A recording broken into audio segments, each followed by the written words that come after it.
Well, since I got the mic on my chair, I'll introduce myself first. Works my for me. name's Jonathan Flesher. I've been a longtime video game player since the days of MUDs. I grew up on an engineering campus. I am currently the CRO of Skillz, which is an eSports gaming platform. We run to date about 70 million tournaments. We've got about 7 million registered users, and we've run tournaments with our partner developers up to about 1,000 people in size. Hi, I'm John Lee. I have a esports social platform that we're launching in June, and I'm also an investor in an esports team in Korea. Hi, everybody. My name's Bame. I'm CEO of Nemesis. We are a casual gaming synchronous tournament platform.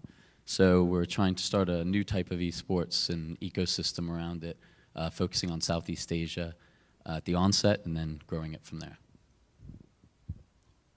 Hello, my name is Taewon. I'm the general manager at APAC for Megacorp, developer of mobile game, and we try to make it a mass market esports. Wonderful. I think to start, just to kind of break the ice a little bit, we won't do this the whole time, but I think for the first, we're going to have you guys go one down the line. Just tell me what you think today's business model for esports is. Why don't we start here with you, Jonathan? I'm glad we put the two Johns right next to each other. That's going to be very good for me. But yeah, we'll just start right here and we'll get right into it. Business model's an interesting question. I mean, the traditional game developers back when I was like at EA or Zynga, I mean, it's selling a game, whether it's through a SKU-based or free-to-play model. That's still there. The business of esports supports that entire ecosystem. It creates loyalty and engagement in the game. It creates new followers, and that supports that entire ecosystem. But if you bring in, kind of something like pro teams, you have sponsorships, you have brand advertising. So it's a pretty expansive question to say what is the business of esports. Mm-hmm. I personally define it as taking what we see in the physical world of sports and just bringing it into the digital age. Because I grew up back in the days of like Donkey Kong competitions in the coin-op video games. So esports for me has been around for many decades. Yeah, I've been in the game industry for a long time as well. I probably would say that I've been in esports for about 2 years, was involved with a number of esports similar titles like StarCraft, like FIFA Online. Company we were with had the biggest online basketball game in China at one time. So it was kind of esports before it was called esports. Difficult to call a business model because it depends on what perspective you're coming from. If you're a games company, you're evolving right now from esports being more of a engagement and retention tool for your community to something much, much bigger. If you're an esports team, then it's really about up until now prize money and sponsorships, but then it's evolving as well. I mean, the whole business model space is evolving at the moment. I agree both with both Johns said. The Johns, please. Yeah, the two Johns. The Johns. It really does depend where you're coming at, but I think there's been some great articles and interviews lately comparing it to mainstream U.S. sports. And I mean, I don't think you can name any other digital business where you have coaches and fill 110,000 people in a stadium in Korea. And it's an entire ecosystem around this, and that's only going to get bigger because the limitations to getting into esports, you don't have to be the best athlete in the world. You don't have to have 30 years of training behind you, but these guys work just as hard, and you're seeing schools pop up and everything else. So that's everything from merchandising to prizes to sponsorships to media buys. I mean, you've got people like ESPN, Activision, EA. These are some of the biggest media and digital companies in the world suddenly, putting hundreds of millions and soon to be billions over the next 10 years into this. So the business model's, I think, just getting started, and it's going to get into areas which, people haven't even thought about yet. So for me, the first time I got exposed to esports was probably like 17, 18 years ago. I was part of a team that was launching StarCraft 1 in Korea. There were 4 of us that working with Blizzard as a part of the Korean publisher LG Soft. And so we launched the game, had fun. Like the game was getting popular like day by day. And then one day I started to realize that there was people playing games on TV, and like other people actually watching it, and like, yeah, it's great, but this doesn't make sense. That was 17 years ago, and now I'm trying to envision a future where we actually become more or less like FIFA. That is actually our long-term goal. Right now, we more or less want to build a break-even business structure where we invest in our money but get sponsors to get a so that we don't actually lose money, but make sure that our partners that are in the space can be profitable, and then grow. And then eventually, I think that the esports industry, the business of esports for Vainglory will be profitable for everyone, including ourselves. That is what we are working on right now. Let's continue down that route a little bit. You kind of just touched on a history of esports it's on TV, it didn't make a lot of sense. It was marketing. It was a company trying to get their game in front of people by turning it into this weird sports thing. And it still is a little bit, no, you want to go no, in? actually, that is it. So if you think about how StarCraft happens, the esports StarCraft has nothing to do with the company. So neither Blizzard nor publisher, LGSoft, was involved in the creation of esports. It spontaneously happened that people started to enjoy watching someone else playing. And then one TV station called on GameNet, now they are called OGN, they decided that it would be cool to make a show out of it. That's how it started. And then there was nothing to do with marketing, right? I definitely think, though, that there is sort of this thing where companies see esports as the marketing avenue, de jour. It's what they want to do today to get people excited about their games. But it's also growing into its own discrete business. And I think that's what we're kind of here to talk about today. We're here to kind of find out, where does that line exist where, oh, this is its own thing, it's making money, and it's worth it on its own. Clearly, there are companies out there that are seeing the value in that. Do you think that the fact that it was marketing, and it still is marketing to a lot of people, is holding it back in any way from becoming this own discrete, important thing? I think once you start having some of the global tournaments where they're offering, some have been $10 million? Yeah.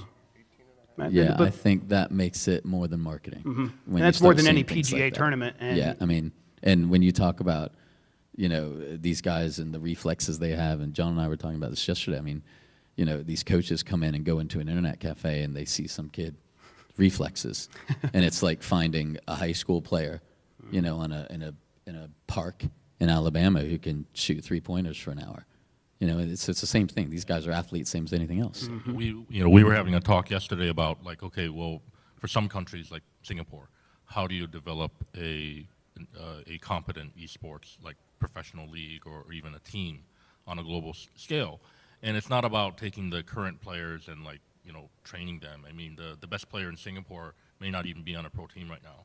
You have to have the ability to scout that talent, just like the baseball league in the U.S. will go out and scout talent at a very young age. They're going to look at their reflexes.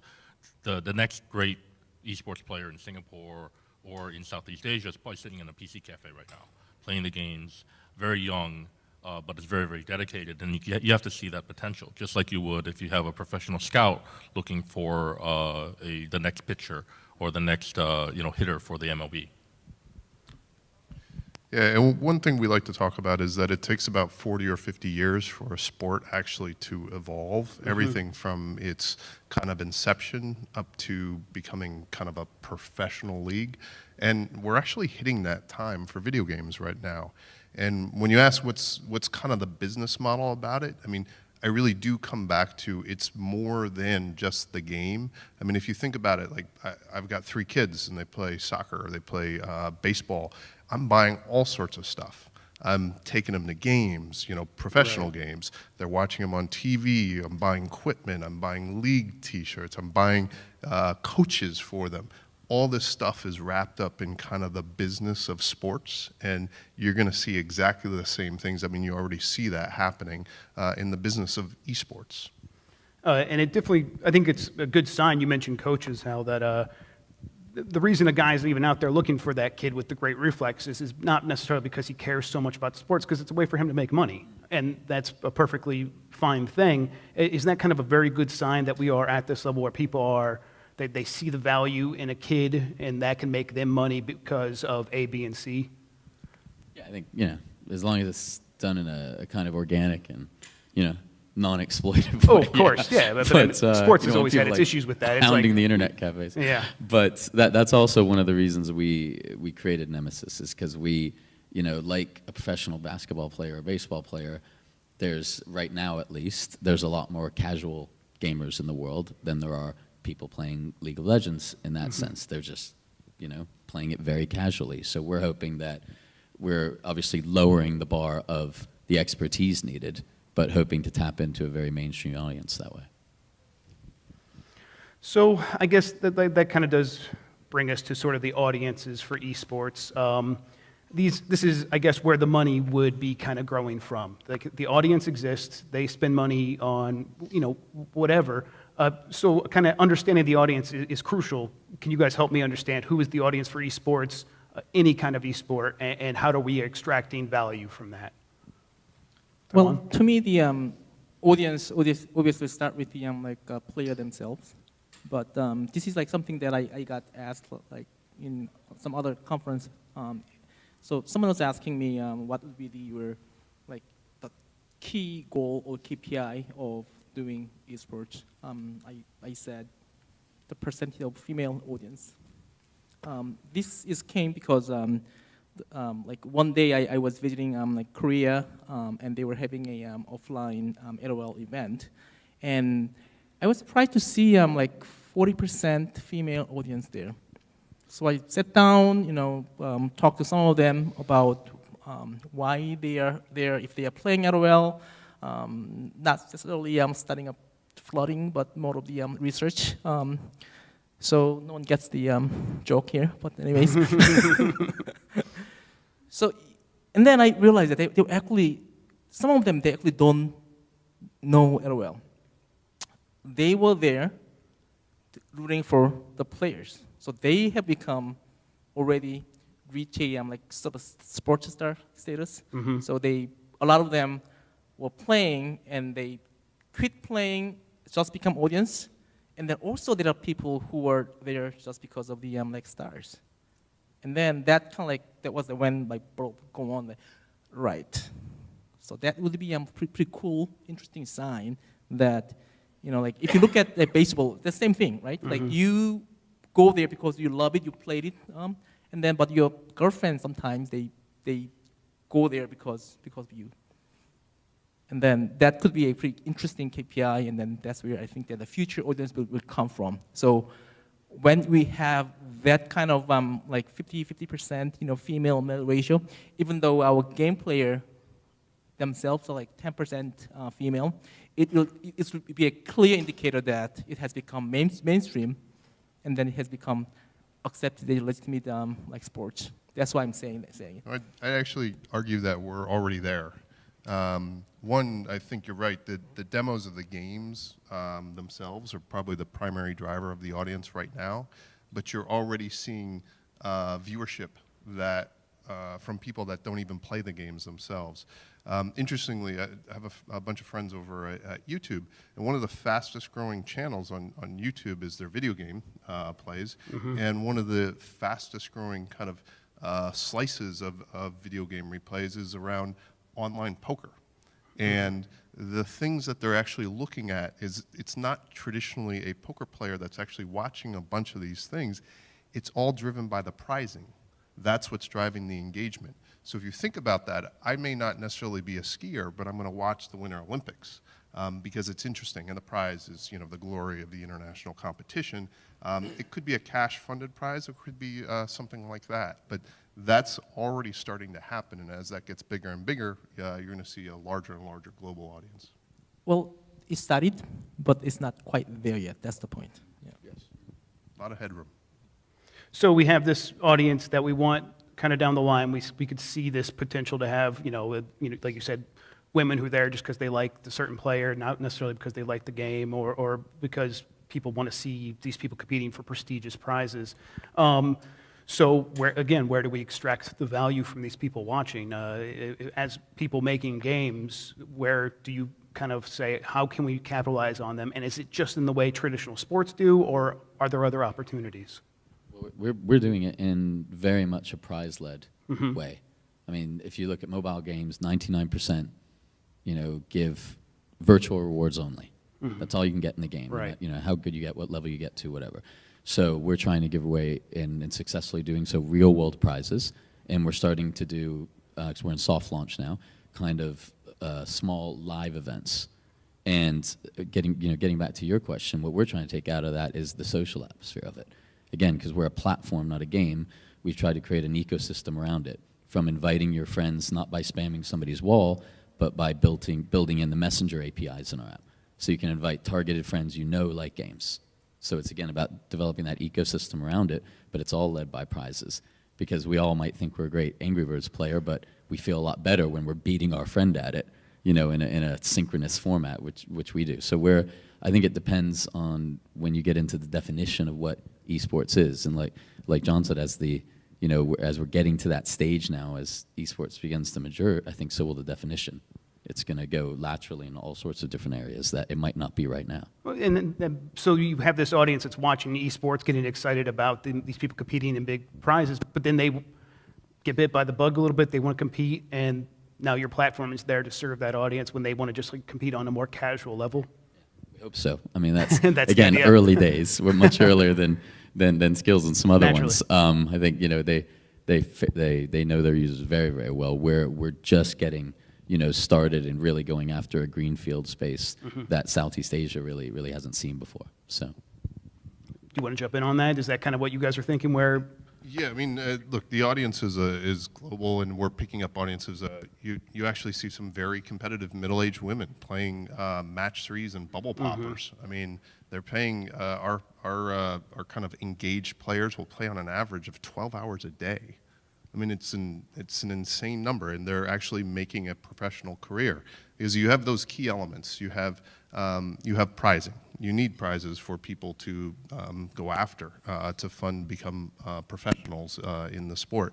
You need viewership, and that's part of what our platform is doing, is exporting that to Twitch and YouTube and other streaming platforms so that people can watch and engage with the content. But I mean, we're getting demos from across the globe, and both male and female players.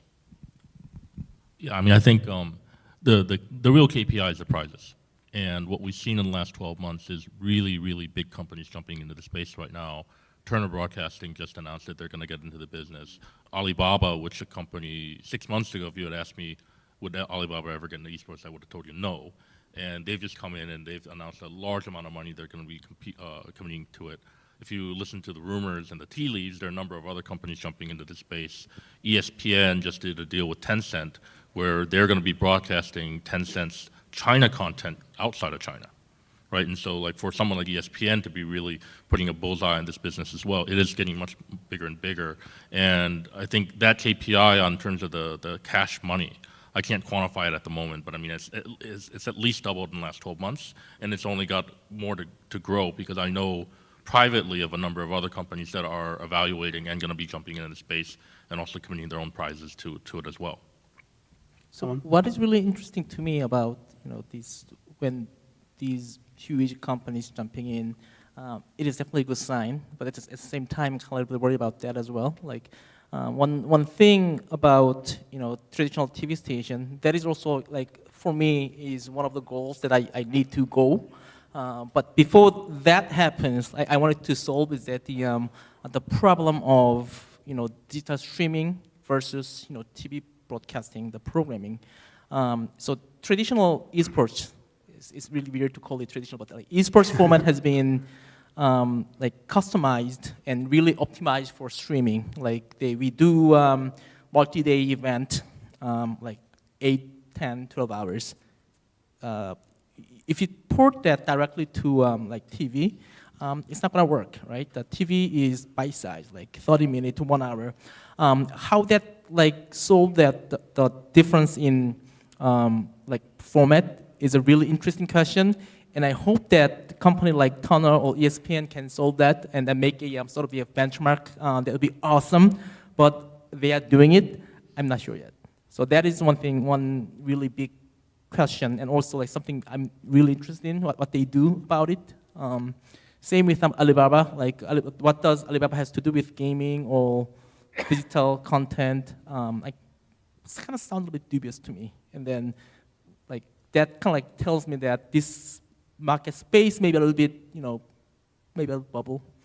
And that's something that I don't want to go too near when that happens. Because like, when you have a bubble, it's going to burst. And then I do believe that esports will be a huge business, but there will be some casualties along the way. And Right. we don't want to be a part of that, the casualty group. Well, I mean, I think I think there's always going to be winners and losers, and everyone sees this as a big opportunity. If you look back to the old days of the NFL versus the CFL, and there are different competing leagues, and now it's only one league, right? So there are a lot of different players that are jumping in the space right now. Of course, there's going to be a shakeout. But that doesn't mean that because there's the shakeout that it's going to hurt the industry. There's going to be a consolidation, and there are going to be winners, and there will be losers, and there will be leaders. I mean, overall, it's a good sign. And that overall, it's a good sign. that It's a great sign. These yeah. huge companies see a huge potential audience, and maybe it's not necessarily for TV. Maybe a company like ESPN sees it as the potential to jump to that next generation of So platforms. don't get me wrong. That I'm not saying that this entire thing is a bubble. But I'm just saying that you gotta be smart. Some big who you company could work get with. burned and scare everyone off. Right. is the- Any growing industry is going to have companies that are going to lose money hand over fist. That's just a fact of. Yeah. But anytime you have Madison Square Garden, Staples Center, any of these big arenas selling out in under 5 minutes. It's too big to ignore. Yeah, it's here, and it's here to stay. I mean, I look at the viewership numbers at surpassing the NBA Finals. They're surpassing the MLB Final, World Series. You can't deny that. So, There's also stages where, I think one thing, whenever an industry, whether it's gaming or anything, tries to wall itself off, or the early adopters feel it's all a bit too precious, they will lose. Because you cannot deny general public when you get into millions and these broadcasters get involved, right? It's not going to happen. But also the broadcasters can do some really creative things that core audience or core media could never do. So a great example was before any of this got really big, I don't know how many years ago, I think it was I want to say it was Xbox 360 when they were doing the Madden tours around the US. I mean, this is hilarious television because they came up with a really creative way. This bus went around the US and all year, and they were all playing Madden. And these guys were killing each other with joysticks in their hand on TV, and they had real stories about them, about this guy beat up his best friend, and if you lost the matchup, you literally get thrown off the bus. And if you got to the end, you played for $1 million in Hawaii. And I just thought it was funny. But if you look back on it, that was probably the first mainstream US esports media. And without a company like ESPN, never would have happened, never. And it was hilarious. And these guys were wearing NFL jerseys. So that was esports tied into arguably the biggest US professional sport. And it wasn't nerds, it wasn't anything. I mean, these guys were rough and they looked like professional players. And but it was a really cool thing to watch. And so media big media names can actually have the power and creativity and production quality that really hardcore early adopters would never have. Because they've been doing it a long, long time. And they know what they're doing, and if esports does have that potential to go to the next level, to where it can support giant media companies just making this content, do you kind of need to see someone like ESPN or Turner Broadcasting succeed in this space, or could they come in and fail, and yet it could still get to that next level? Well, I mean, I think what's really exciting about esports is because it has the potential to be a really global phenomenon. Right. I mean, you look at the MLB, as popular as it is, it's really regulated to a few countries around the world. Whereas esports, let's say, using an example of CS:GO, CS:GO can really be on an equal playing field, compete against Korea, China, Brazil, Argentina, North America. I mean, anyone can do this. It's more like FIFA. I mean, Taewon brought up FIFA before, and FIFA is the right analogy because it's a global competition. It ties into all the great things like patriotism, nationalism. You know, it's like, I mean, I'm quoting Jonathan here, but I mean, sports is very tribal. And what could be more tribal than rooting for your home team, your home country? And you see this when you're playing against people in esports. It's like, you know, Taiwan versus PRC, or PRC versus Korea, or, you know, Germany versus the UK. I mean, it feels a lot like the football league. I feel like I go in 3 different directions right now, but I'm going to go this route. I know. So you compare it to FIFA, but yet the business model always feels a little bit more like PGA, where there's these individuals, they're not connected to any one league necessarily. They go out and they get their own sponsors, which is how they get most of their money. How do you sort of rectify, or the difference between that? Like there's FIFA gives all these countries a lot of money, but that's not how it's going to work in gaming. At least that doesn't look like that's how it's going to work. So how do we sort of figure that out? It's interesting you bring up the PGA, because the PGA actually got its start as player-funded tournaments. And so PBA bowling is still that way, and it's like the way World Series of Poker is. So I come in, I put my money down. It's the way the New York Marathon is run. And that's actually how we run our tournaments and pay out our prizes in our games on our platform. And you saw the PGA Tour evolve into a much larger media platform, where it was brand sponsorships that are actually paying. You know, it's Buick, it's Accenture, it's all these very, very large Fortune 500 companies that are actually paying for the prizes and using it as a true media platform. So I actually see the exact same thing happening in esports right now. If you look at the Dota 2 finals this past year, it was I believe, $18.5 million payout, or 18.2. That actually was a player-funded pool. Right, and that, not even the pro players, it's the general mass. Right. Valve seeded it with 1.3 million, and roughly out of, if you do the math, around 70 or 80 million dollars of player contributions, they created that $18.5 million prize pool, which was the largest ever, in a $5 million top team. and again bigger than any PGA event. Yeah, Right. And that to me is how that next step for esports is going to take it into the future.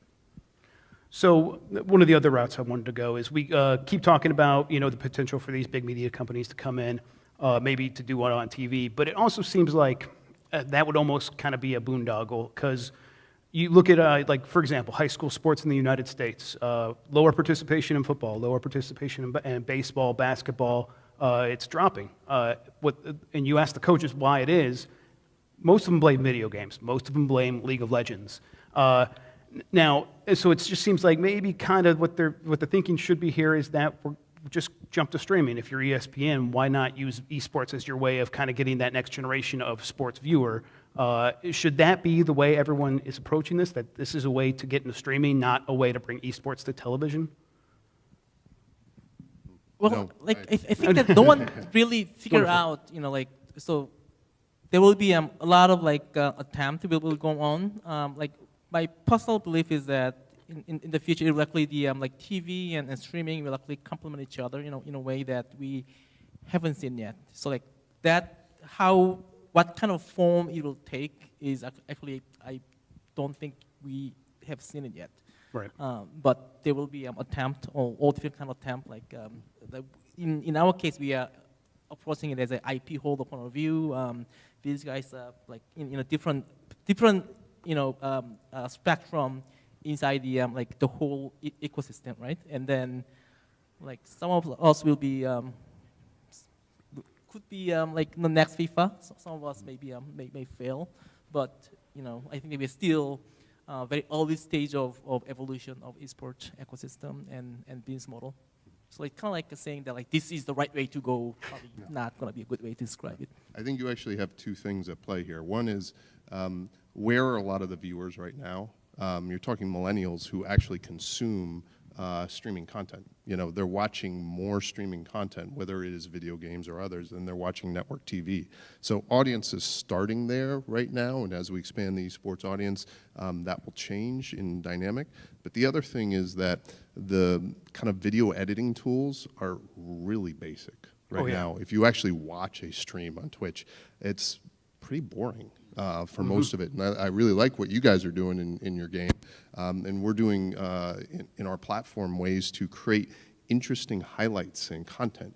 And to me, that's where you embrace the television audience, is when you have the ability to do the type of quality broadcasts that you see on ESPN or ABC or any of the big networks globally around there for sports. It's all about highlights, clips, Bloopers, that right? moment. Yeah. The last 20 years of the NFL on ESPN is just drastically improved. Like, Yes, and we don't. exactly. We kind of doesn't seem. It seems like it'd be more difficult to do that in games because it's But- software. Well, there's a lot of tools. I mean, they're basic, but they're getting better. So you have those two things at play. But then you talk about, high school football going down in terms of participation rates. But if you think about the game's evolution, if you look at the casino industry, right now, their slots customers are dying off. Younger generations just don't play at the same level of games, because my grandmother, I grew up playing with, Rummy 500, so they grew up playing card and dice games. Right. I grew up playing, video games. I don't like to gamble, but I play video games. I mean, you see that filtering down through the generations, and I think you're going to see an evolution of what's the balance that our kids and our kids' kids are going to play in terms of eSports versus physical sports, and that will change over time. So I wanted to talk about a point you actually brought up a little bit ago. The 40-year-old woman who plays 12 hours a day. Does she have any personal relationship to esports? Does she think about what she's doing as esports?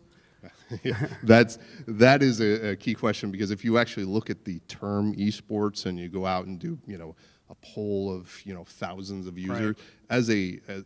I don't know, I hesitate to use this word, as a brand, the word esports, very few people understand what it is. Right. And there's a lot of controversy. Is esports only Dota, LOL, and CSGO? Or is it something that encompasses a larger mobile game like Vainglory? Is it Clash Royale? Well, even Is it, Taewon, during your talk, you said you had a very specific definition of esports. So, And yeah. I take it, just because the public yet hasn't grokked it, I take a more expansive view, because to me, Right. the meaning of the word is electronic sports. And I grew up, again, with coin-op video games, and there were plenty of competitions that were held. And there's lots of documentary movies. You can go back and look at that. So I grew up with electronic sports being a much more expansive term. I think that includes hardcore PC, it includes console, it includes mobile. But that's my own view. So in terms of definition of esports, I actually think it's a very, very important thing to do, because when you don't know what you are talking about, like we talk about esports, and then if you ask what is esports, then everyone will have a different definition. That's not a good thing. That's why in my previous talk I talked about like my definition of esports is that complete gaming, spectating that, and then it needs to be fair. So those three are the definition of esports for me. So. And then Totally agree. Totally agree. Those are exactly the right things. And prizing, if you're going to do professional. Right. Prizing, viewership, fair competition, rule books, that type of well, thing. that is sort of implied in that once you start to spectate, right? It's gotta be the reason why you see it, right? Well, it also feels like we kind of work backwards, though, because we have these audiences that they're thinking about the product, they're thinking about the game. A gamer thinks about the game and they're like, is this an esports game? But when a person goes and just starts playing a game competitively, if it's the 40-year-old woman playing, whatever she's playing all day, bingo or whatever, to her it's still a competitive thing, and it still can be valuable as a business model to a lot of companies in this space, and it could be valuable to think about it as kind of a sport, an electronic sport. So is it actually important to have a definition for esports, or is it just kind of going to hold us back and make us think about the wrong thing, or have people go down these wrong paths and they ignore a potential stream of revenue? I think it's probably most important, not to the players or not even the people who run the companies. It's really from an industry growth point of view, and that's investors. Right. And investors like to see things pigeonholed. Right. They like to know this business is in this space, it's worth this amount of money, and that's why you see newsly reports take off that $464 million. I read it every time I have to write about everybody esports. says that quote, and it's Yeah. going to grow this much every year. That's but right. do the people playing care? No. No. They care about the content that's being played. They don't care what industry that content's in. Fun, entertainment. that Yeah, kind of exactly. Like anything else. We were playing 2600 in Commodore 64. I didn't care what it was. I cared about the game, and I hope my overnight modem didn't cut out when I was downloading a game. And you know, now this is the thing. This is, you know, we have this discussion internally all the time. You know, the worst thing you can do is try to be clever in a bubble conference room with all your colleagues and how to figure out an industry, because that's not the people that's keeping your industry alive. Right. And that's why testing is important, and A/B testing and focus groups and all that, because those are the people that are going to keep your industry alive. So I don't think defining it or naming it is important, but we need cash to do all this, and that comes from investors. And you know, they like to mainly see something in a category with a number, with a growth rate. That's important. But it's from a player point of view, I don't think they care really. Well, I agree that from a point of view, player point of view, you don't have to care. But if you are running a business and do something around esports, that you have to care about, you know, what you're doing actually, right? That in that sense, that's why I wanted to define it, because like I want to make sure that my business partner, like not myself, but you know, some other company we are working with is actually using the esports as the same definition as I use. If not, sometimes you will end up, you know, like you wanted to do this kind of business, and then like your partner is thinking actually that, then you end up in a disaster. That's why, like to me, that's the reason why the defining things are important. Yeah, I actually tend to agree with Taewon, and I think that you know, if you use the analogy on traditional sports, right, and take a couple of the really popular esports today, you have games that require teams, that have coaches, that have scouting, that have refereeing, that have spectating, both on, you know, traditional television, streaming, or even in a physical location like a stadium, right? Those are things that you could apply the same definition to certain esport as well as like a baseball, basketball, whatnot, right? So I like the more narrow definition as well, because I mean, otherwise it could really apply to anything, right? I mean, Tetris, right? I guess that kind of makes you wonder about, like, we think about traditional sports, like the Wilson Sports Product Company. They very specifically deal in sports, but they don't make their money from dealing just with the act of pro sports. They make it by selling it to the casual person who's going to buy a baseball glove to play in their summer league or whatever, who buys a basketball for their kids and stuff like that. That's where they make the vast majority of their money. Isn't that kind of the same thing here? We're defining it narrowly, but then we go out and make it the money broadly? Yeah, I mean, again, I mean, the kind of esports that probably Taewon and I would agree with all fit into that definition as well. I mean, you have digital merchandising. You could buy a skin, or you can buy a digital skin, or you can actually buy a physical team jersey. You can't do that for some of these games that we're talking about, right? And so I see that boundary. I see that line that like certain things are going to fit into that kind of esports, and others might be more maybe hobby driven. I'd have to say disagree with you respectfully. So I'd call that pro esports, and I'd say, you know, sports for me, just in the physical world, is a much broader concept. It is like what you're talking about with Wilson, and it's not necessarily just team sports. It's head-to-head. I mean, do you call ping pong a sport? Do you call badminton a sport? I mean, the Olympic Committee does, and I think there's some very passionate people But in it this would be region. like 50 down the list if you ask someone in the West. Right, and that's what I'm talking Right. about. Is like the definition. I tend to be more expansive, and I think it ranges everything from, you know, shuffleboard up to, you know, the NFL and FIFA. I mean, chess, poker. I mean, Exactly. So to me, esports versus casual esports versus pro esports, I think we'll get definitions around that. But to me, esports covers the entire ecosystem. Well, I think that's fine. Like even in sports, you know, there are like soccer, right? And then there are like probably millions different sports out there, right? And then only a few of them are like professional level, like national level, whatnot. And then most of them are played on the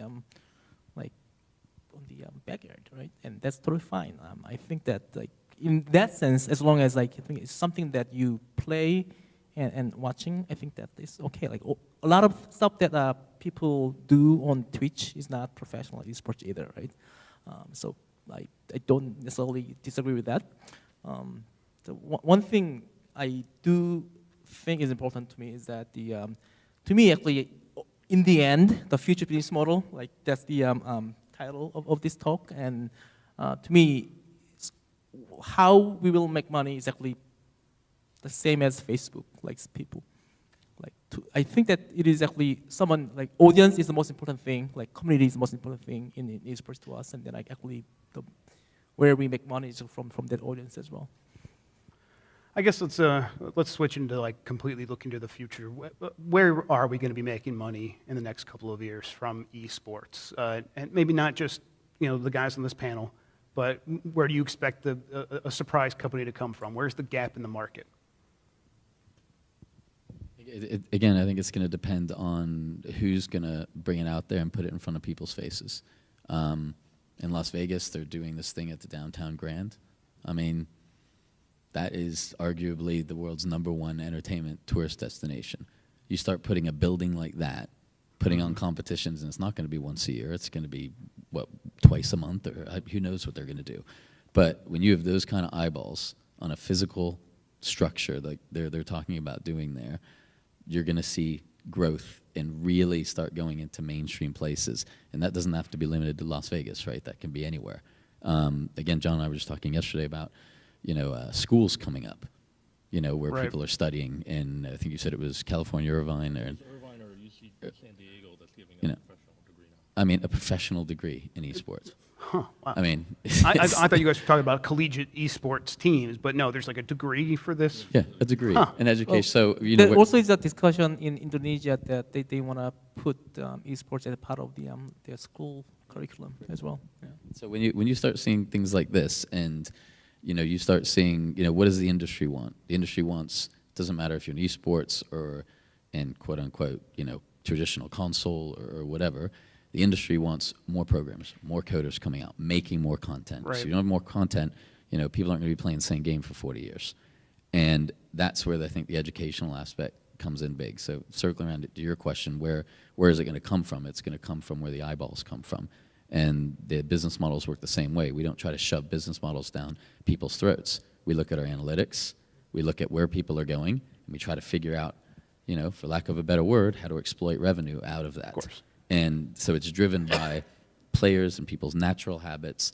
And if you can get educational systems to back that up, or places like the Downtown Grand in Vegas, then you're going to be hitting a mainstream audience that hasn't been seen in the last 30 years. Is there a tension between you guys as platform holders and Taewon, you guys as the game maker, trying to make a league around this very specific game, where you guys are just trying to figure out a way to get the next game that is going to be popular? It could be popular for a couple years, but then you'll find something else to replace it. And then as opposed to you who's trying to make this thing that might last for 5, 10, 20 years. Is there a tension there, or do you guys sort of understand both your places in the market? I think that there, it's less of a tension, but basically we are betting on to make the conviction that we can make this something that go on decades. I think that from platform point of view, you should explain it after this, but it doesn't really matter what game is on your platform, right? As long as you can monetize it better, have audiences. So I want to believe that the platform holders are more or less neutral. We are also try to be neutral to the platforms as well. We want to be as neutral as possible to Twitch or Mapcrush and those streamings. Because the more, not necessarily the more the better, but there are multiple platforms that do the same thing that it will be easier for us to deal with them as well. So that's my view. Yeah, this is a hard one to call. I mean, I would agree. We're complementary. It's a big industry. It's only getting bigger. But I always try to draw parallels to the past. And if you look at the NFL league, what is the equivalent in the esports world? Is it the video game developer? Because the NFL doesn't own football. It owns a specific set of rules around football, right? And so you don't have the analogy is ESL going up and tweaking the rules of the specific game and saying, hey, I own this version of CSGO? No, they don't, right? So it's really the game developer that's writing the rule book, so to speak, for these competitions. And so it's going to be really hard to tell, but I think, you're going to see effectively the game developers be the leagues, in my opinion, in the future. And what will be interesting is to see whether pro sports team owners who are very good at managing brands, because at the end of the day, that's what they're doing, whether they start managing pro eSports teams as well. And you already see, for instance, we have the owners of the Patriots, the Milwaukee Bucks, and the New York Mets invested in our company. They're all very interested in this space because they themselves are trying to figure it out and figure out where this is going. Right. I guess, John, we should probably kick it to you for this next one. Where do the teams make money? I mean, the teams make money the way you think they make money. They make right now based on sponsorships and prize. Prize money has actually been very small up until very recently. It's getting very, very interesting right now just because of the sheer volume of prize money that is available. And that's mostly rushing into the Dota 2 space and into CSGO a little bit. Well, I mean, I think it's a cascading across the top 3 games. It is, right? okay. It's the top 3 games, but interestingly, with all these new leagues coming up, there's actually a dearth and a shortage of qualified teams to play in all these different leagues, right? So the next opportunity you're going to see is actually with all these leagues popping up, there's going to be a bunch of teams popping up, and the you know, whether it's NRG or Immortals or, you know, there's all these people, new teams that are being set up. They're raising money. You have people that you wouldn't really associate with like pro teams. I mean, the son of the richest man in China now owns Invictus, which is a pro team in China. Jay Chou, who is a Cantopop star, he owns his own team. The Shark Tank guy, what's his name? Mark Cuban. Mark Cuban owns his own team right now. When they raise money for Immortals, A-Rod, Shaq, and one other player. Shaquille O'Neal just Shaquille O'Neal. They he all did a invest, CSGO commercial just today that came out. Exactly. So you see a lot of very interesting people getting into the space, and so. And they're getting into the space because they see a chance to make money. They're going to make money from the sponsorships primarily? Well, I mean, the sponsorships has been keeping them alive up until now. Right. Right. I mean, it's like buying a logo here. Right, and that's the history. Is it going to change for the future, I guess is You know, what I'm wondering. I think digital is going to get more and more important, and then you know, there's going to be winners and losers. For the teams that are very, very popular, then they're going to be able to make money on media rights. They're going to be able to make money on merchandising, both offline as well as digital. But that's not going to apply for every team. That's going to apply for the teams that are really, really popular. And I think we're going to have maybe a little bit of time for questions here in a second. I think this will probably be my last question unless we don't get anything out there. The media rights, though, up to this point, the teams have been a collection of individual players who are themselves kind of selling their own media rights by going and making their own YouTube channels, their own Twitch channels. And they make a lot of their income by doing that stuff independently within the framework of a team. How does that have to change in order for these teams to have the value of their own media rights? I mean, I think it's going to go this. I mean, this is my opinion, but I think there's going to be an agency business model that's going to pop up as well, right? Yeah. I mean, the IMGs of the world are going to get into this. I mean, the CAAs of the world and the William Morses of the world is going to get into this. And they're going to kind of help the players understand Exactly. that they can be more valuable. Yeah, you know, the Hollywood type is going to go with these guys and be like, "Oh, you shouldn't be selling this for $30,000. You can get $3 million for it, and let me get it done for you." Yeah. Right. I mean, that's how it's. Yeah. Yeah. I only take 40%, but you'll get a big number, right? I think that goes back to what Jonathan said at the beginning when we get about, you know, the definition of everything. It's important as a business, yes, to define it. But, you know, do I think casual games are ever going to fill a stadium in Korea? Never. Yeah. You know, it's simply not going to happen. It's a completely different thing. It's just a different way to make money from the same idea, yeah, though, right? It's about, you know, having the 45-year-old housewife Yeah. in Nebraska feel like she just beat somebody. So technically, do we call it esports? Yeah, from a linguistic definition, because she won something playing something electronic. But, you know, when we start talking about really scale and agents and agencies and Jerry Maguire's representing, you know, the next big Korean team, you know, that's never going to happen with casual. I truly don't think it will. But it doesn't need to but for it to be a business. Because it's nice that there's a lot of popular amateur sports around the world that have 1 billion people playing, and the guys never go pro. Yeah. And that's the majority, same as esports, right? There's 1% who go pro. Curling's Same in as the Olympics. Yeah, same So, as an yeah. NFL player. And, you know, we're quite happy to play around the amateur space in that larger pool, but it's very important to have those professionals because you got to have for anything to have a professional sport, what's popular about it? It's that you've got the aspirational king that you want to be like someday. You know you're never going to be it, but you certainly, every kid on the basketball court wants to be LeBron James. Same thing Curry with today, esports, but, you know. So I think that it's really important that that pro base continues to grow, but it doesn't mean that the actual player base of pro space has to grow that much, because Right. it's still going to be the elite athlete. That's what happened with online poker. It was Chris Moneymaker absolutely. Right. that Absolutely. Oh, yeah. created WSOP. So what, like, as game developer myself, one thing I've been wondering myself is that, what would be the sort of the field or like area that exists as a obvious opportunity in esports ecosystem, but has not been filled yet. Do you guys see anything out there? Like the obvious, I guess basically, yeah, what's out there to take, but no one's actually taken it yet. I mean, there's some unsexy stuff like the editing tools to make the streams great. Yeah, that I agree. I mean, I don't think those are going to be huge companies, that are going to reach $1 billion valuation, but it's going to be very necessary tech to fill out and make those streams more watchable and interesting, and then bring that to traditional television. A lot of the guys that are starting in that space are using OBS. They're just using free tools. They're not taking a lot of risks because they don't want to spend the money. So yeah, that does seem like there's. I mean, I don't know if you've ever gone to a professional esports competition, but if you don't know what's going on, and even if you do, it's actually really hard to follow.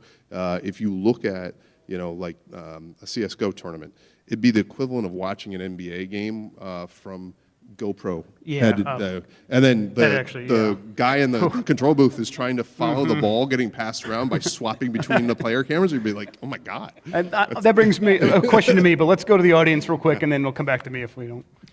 Hey guys, my only question is about the cash incentives or prizes for amateur leagues and especially amateur players. Is cheating a problem for you guys? And also, how do you prove the events that happen within your networks? This is perfect. These guys' specialty. Yeah. I mean, we spend a lot of time on anti-fraud and cheating tools. I mean, everything from, and that's why we focus on mobile, because it's actually, frankly, a lot easier to secure than a runtime environment in, in a web browser or a PC. Particularly with hardcore PC, a lot of the hardcore gamers are pretty good hackers. So yes, we focus on mobile. We think it's a bigger platform, but also it's easier to secure. We do a lot of stuff in the back end heuristically around just big data sampling to look at statistical paths to see whether someone's like a 6 Sigma standard deviation, an aberration on there. Are they actually really good, or are they hacking the system? And then we have video. That actually is where our streaming tech actually originally started, was to prevent cheating. And so you capture the video, you can send it to the players, and then you expose it to the audience so that people can self-regulate, and then that's what turned into our streaming tool. But there's lots of things that we do, and it's incredibly important, because you actually said one of the key pillars of sports is fair. It's fair play. And that's where the value for you guys would have to come in. If a developer is going to come work with you, they have to know they're not going to get burned by having all these angry players. And the stuff behind it is actually really hard. Yeah. I mean, it's a lot to take on. It's like, why do game developers outsource payment platforms? Right.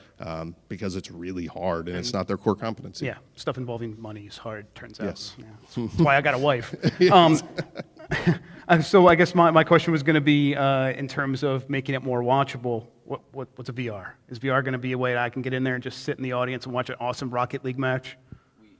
We actually just started coming up with, it's coming out to a nice little stage now, and the guys haven't even showed it to me yet.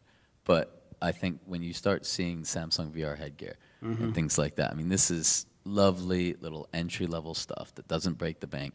People get into that, then they go up and go, now I'm going to spend $600 Right. on Oculus or whatever. I think this is going to be, there'll be a lot of losers, and obviously there's billions going in now, and it's early days. If you listen to guys like John Ridkello and others, there's going to be a lot of losers. Yeah, and a lot of disappointment. He's done some great interviews on it. Yeah, he spoke at GamesBeat about that very thing. So yeah. But for me, the big thing is when you start seeing, S7s come, Samsung S7s coming with a little headset and et cetera, et cetera. I mean, this breaks it open to a whole new audience. We were starting with Google Cardboard a couple of years ago, and now it's, the guys showed me something. I was like, that's amazing. And you don't need a lot of the motion tracking stuff to get that front row seat at an NBA game, let alone an esports Yeah. game. There's two things. There's one is the viewership, and then the other are the games themselves. Right. So the games themselves, a lot of the hardcore games are actually becoming pretty interesting. I think it's still a little early in terms of the actual gameplay, but certainly viewership. I mean, that's one of the great promises of VR is to be courtside. Yeah, I'm not at one of joking. the I want to be games. watching Rocket League matches in VR like Yes. yesterday. And you could actually be in the game, Yeah. running around like Yeah. a CS:GO map. Yeah. You're also seeing more and more companies now getting into spectator modes. Right. That gets very interesting when you start to interact that with the players. So you're not just watching it, but you're actually talking to them in between breaks, or you're doing a mini game against them Right. before their next big final. That's interaction that I don't get with LeBron James. Right. Well, That's it- something where you can surpass it. Right. As a game developer, we actually Any more questions? it's not gonna be a VL is not gonna be never gonna be a part of our like gameplay itself. But like everyone said that we're considering doing a spectator mode in VL.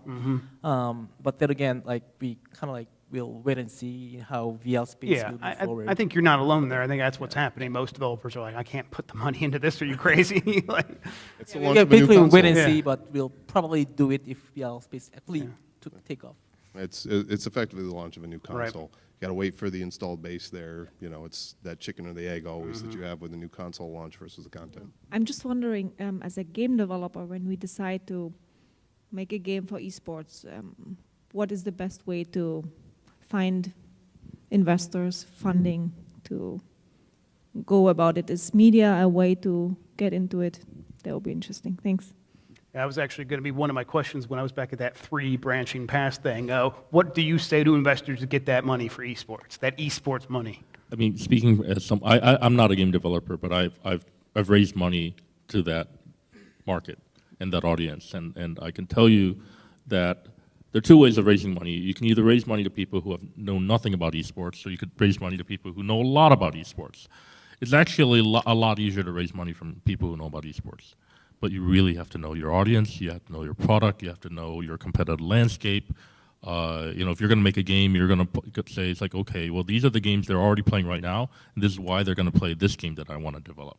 And if you don't have a very good analysis and answer for that, then no one's going to give you money. Or you can try to find someone who know nothing about esports, and you're going to spend a lot of time just educating them, and they'll never pull the trigger. Or you could just say, we're going to be on the Apple stage, and then we're going to have everyone playing it on mobile. Well, we actually, in the funding stage, we actually didn't talk about esports at all, because, like I said, you know, even though we wanted to make as an esports game, but it's something that we believe that it's not something you cannot really decide. Like your player will tell you that you can be an esports in the future. And from your side of the equation there, that makes a lot of sense, because if you try to force esports, we've seen a lot of developers really kind of bite the bullet there, really fail hardcore. I remember Ubisoft had an old shooter game that they were going to make, what's the Shooter Mania. It was going to be like an offshoot of their Trackmania thing, and they were like, oh, this is going to be esports, and it came out, and everyone was like, no, this is not, and we've decided for you that it's not. And so, yeah, it's really dangerous. So you didn't even mention esports to the investor, like when... Well, we mentioned, but like this could be esports. Okay. But that what wasn't... we are betting on is not that esports, but the more of the like, yes, MOBA on touchscreen, stuff like that. Yeah. Yeah, but I mean, if you look at Super Evo Megacorp as an example, their investors are all global domain experts in games. They've all had multiple hits in games. You have backers of Supercell in Super Evo. You have, what's the mobile company that, anyway, the, all the investors in Super Evo are guys that have made money and have double, triple home runs in gaming already. I'd say that's a tough question, because raising money for game developers right now is actually very hard. Yes. It really is. And I would say in general, outside of the domain experts, who are very few, to be perfectly honest, And- esports is such a new industry. I mean, you can see the wide divergence just here on the panel on what is the definition of esports. I think it's going to be very challenging to raise money just for esports. If you're making an esports tool, if you're going to be the one that solves the broadcasting thing, that you might have a better chance, is what it seems like. Yeah. This is a VC like something that VC like to say quite often, that like if you need to ask about what to do to become an esport, then better not do it yet. So, do you guys have kids? 3 kids? 3 kids. All right, 2 kids. So, if your kid goes up to you and says, "Dad, I want to be an esports athlete," Absolutely. Go back to school. Seriously, don't Yeah. stop going to yeah. school. So I just want to Keep up hear your grades. opinion. Yeah. No, we need to and drop out. And just to finish my question, what are you going to do to encourage him and set him on the right path for doing that? Or her. Well, her. yeah, I've got boy, girl, boy. They're already addicts to Minecraft and various YouTube streaming videos of Minecraft. But I would say the same thing that I say to them about physical sports. It's great, try it. See if you develop a passion for it, because if you don't have that passion, you're not going to stick with it through, because there's ups and downs as you get beat by someone a lot better than you. Do you pick yourself back up and you get back into the competition? But I'm not going to do that at the expense of their academics, because at the end of the day, odds are they're not going to be in that less than 1% and be able to make a living at it, just like they're not going to be in the NBA statistically. So they got to be able to go out and get a job afterwards. And if they are, they can rebel against you, and then Yes, it'll be worth exactly. it. They're gonna It'll be rebel a against great- me anyway. Great Right. documentary Okay. later. Yeah. Yes. My daughter is right now in 9th grade. Actually, she's a CS:GO player. Like she said that like she's playing competitively. And when I see her playing with her friends, I'm not really sure that she's. So I like what I tell her is that why don't you play Vanguard like why CS:GO?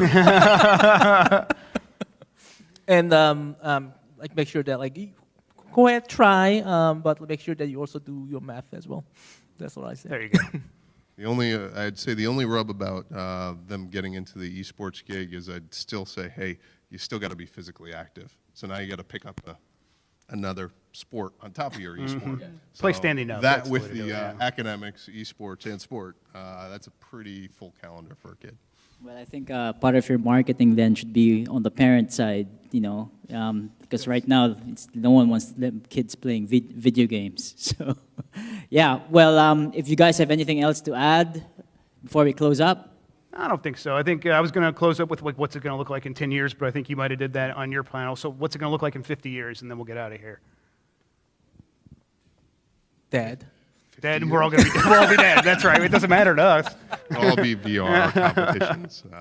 Yeah, I mean, you see this in the world today. I mean, you just look at like the modern military now. It's like drone pilots. I mean, you're going to see drone races. It'll be AI versus AI. And Yeah, well, and I think you're going to see like things like robots and competition on the field. that's what I was You just guys know gonna what's say. going to I happen always- in I always think 2045, right? The what? You guys know what's going to happen in 2045. The singularities. Yeah. There Yeah. we go. But I always think of that. What was that movie? Real Steel. Yes, I'll exactly. over For still. sure, that's happening. Oh, I'd no have to question. see that, And yeah. then the other thing I would say is, I think there's got to be, hopefully, before we die, the hologram stuff. Oh, yeah. How cool would that be? It'll be Tron. I mean, yeah, exactly. So Hey, and these- Magic Leap's coming out next year. yeah. We'll get that. I think That'll be these good are these are the two that I think we could hopefully we get surprised by something else. Yes. But with the I saw something. What was it last month? Some advanced robotics team in Stanford. They were throwing, catching, basic stuff, and that's the beginning of everything. So I think that and holograms, because what I don't think is going to last is strapping on a big headset to your Oh, face no way. forever. No, yeah. That's That's not even they're gonna going to last look a year. they're going to look Like, back that's- and say that was Well, caveman. 50 years from now, like holograms are not, I think it's more like 20 years of stuff. Holodeck. Yeah. No, actually, in 50 years' time, what I would bet is that I'm gonna bet $1 million right now, because like in 50 years, that doesn't really matter. But what I'm gonna bet is that actually they're gonna start to play physical sports again, because they got sick and tired of digital stuff. They want the real thing. So they much talk hard about work. starting a like physical football games. As a can it replace esports as You're a predicting Matrix. Yeah, We're just I have gonna that. we're gonna jack it in on a pile of jelly goo. I was Photons, actually stuff, I was yeah. actually thinking more like Tron. Yeah, Tron, that's good too. Yeah, either thing. Yeah. Cool. I think that's going to do it for us, guys. Great, Let's all- fantastic session, guys. Thank you very yeah, much. absolutely. Thank you, Yeah. Jaime.